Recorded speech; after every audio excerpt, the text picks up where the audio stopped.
Big boss ಇಂದ ರಜತ್ ಅವ್ರು ಏನ್ ಕಲ್ತ್ರು ಅಂತ? ಸರ್ ಅದೇ ಸರ್ ಯಾವ್ದೇ ಏನೇ ಇದ್ರೂನು ಓಪನ್ ಆಗಿ ಮಾತಾಡ್ಬೇಕು. ಹ್ಮ್. ಅಂದ್ರೆ ನೀವು ಒಳಗೊಂದು ಹೊರಗೊಂದು ಇಡ್ಕೊಂಡು ಡ್ರಾಮಾ ಗಿಮಾ ಮಾಡಿದ್ರಿಂದ ದೇವರಾಣೆಗೂ ಜನರಿಗಂತೂ ಇಷ್ಟ ಆಗಲ್ಲ. ಹ್ಮ್. ಸೊ ನೀನ್ ಹೆಂಗಿದ್ಯೋ ಹಂಗೆ ಇರಪ್ಪ ಜೀವನ ಅನ್ನೋದು ಕಲ್ಸ್ಕೊಡ್ತು ನನ್ಗೆ. ಅಂದ್ರೆ ತಂದೆ ತಾಯಿ ಆಗಿರ್ಬೋದು ಅಥವಾ ಅಕ್ಷತಾ ಅವ್ರಾಗಿರ್ಬೋದು, ನಿಮ್ಮ ಮಗು ಆಗಿರ್ಬೋದು, ಎಷ್ಟು ಮಿಸ್ ಮಾಡ್ಕೊಂಡ್ರಿ ಬಿಗ್ ಬಾಸ್ ಅಲ್ಲಿ ಇರ್ಬೇಕಾದ್ರೆ? ಸರ್ ಯೂಶಲಿ ಅದೇ ನಾನು ಮನೇಲಿದ್ದಾಗ್ಲೂ ಜಾಸ್ತಿ ಮನೇಲಿ ಇರ್ತಿರ್ಲಿಲ್ಲ ಸರ್. ಹ್ಮ್. ಆಚೆನೆ ಓಡಾಡೋದು ಜಾಸ್ತಿ ನಾನು.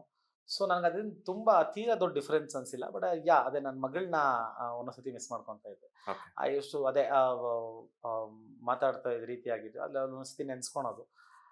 ಅದ್ ನೆನಪಾದಾಗ ಬೇಜಾರಾಗೋದೇ ಹೊರತು ಅದರ್ವೈಸ್ ಐ ವಾಸ್ ಫೈನ್.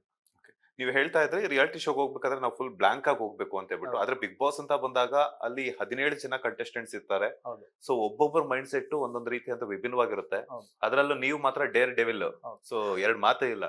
ಅಲ್ಲೇಡ್ರ ಅಲ್ಲೇ ಬಹುಮಾನ. ಹೌದು. ಸೊ ನಾನು ಅವ್ರ ಮುಂದೆ ಸರ್ವೈವ್ ಆಗ್ತೀನಿ ಅಂತ ಅನ್ಕೊಂಡಿದ್ರ ಅಂತ?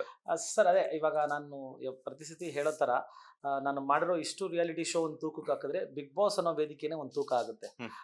ಆಮೇಲೆ ಆ ಶೋಲ್ ಎಂತೆಂಥವ್ರನ್ನ ಕರ್ಕೊಂಬಂದ್ ಹಾಕ್ತಾರೆ ಅಂದ್ರೆ ಇವಾಗ ನಾವು ಕಿರಾತಕರಂದ್ರೆ ನಮಗಿಂತ ಇನ್ನ ಇರ್ತಾರೆ ಅಲ್ಲಿ. ಹ್ಮ್. ಅವ್ರನ್ನ ಹ್ಯಾಂಡಲ್ ಮಾಡೋದು ತುಂಬಾ ದೊಡ್ಡ ಕಷ್ಟ ಇತ್ತು. ಬಟ್ ನನಗೆಲ್ಲೋ ಮನ್ಸಲ್ಲಿತ್ತು ನನ್ನ ವಿಷಯಕ್ಕೆ ಯಾರು ಬಂದಿಲ್ಲ, ನಾನು ಯಾರ ವಿಷಯಕ್ಕೆ ಹೋಗಲ್ಲ ಅಂತ. But luckily I manage to handle them. ಅದು ತುಂಬಾ ಖುಷಿ ಇದೆ. Okay. ಅಂದ್ರೆ ನನ್ನ ವಿಷಯವರೆಗೂ ಬರ್ದೇ ಹ್ಯಾಂಡಲ್ ಮಾಡಿದೆ. ಅದು ಹೆಂಗೋ ಮಾಡಿದೆ ಒಟ್ನಲ್ಲಿ. ಲೇಟೆಸ್ಟ್ ಹಾಗೂ ಇಂಟ್ರೆಸ್ಟಿಂಗ್ ಸುದ್ದಿಗಳಿಗಾಗಿ ಬಾಸ್ ಟಿವಿ ಕನ್ನಡ ಚಾನೆಲ್ನ ಸಬ್ಸ್ಕ್ರೈಬ್ ಮಾಡಿ. ಹಾಗೆಯೇ ಬೆಲ್ ಐಕಾನ್ ಪ್ರೆಸ್ ಮಾಡಿ. ಇದರ ಜೊತೆಗೆ ಫೇಸ್ಬುಕ್, ಇನ್ಸ್ಟಾಗ್ರಾಮ್, ಎಕ್ಸ್ ನಲ್ಲೂ ಮಿಸ್ ಮಾಡದೆ ಫಾಲೋ ಮಾಡಿ.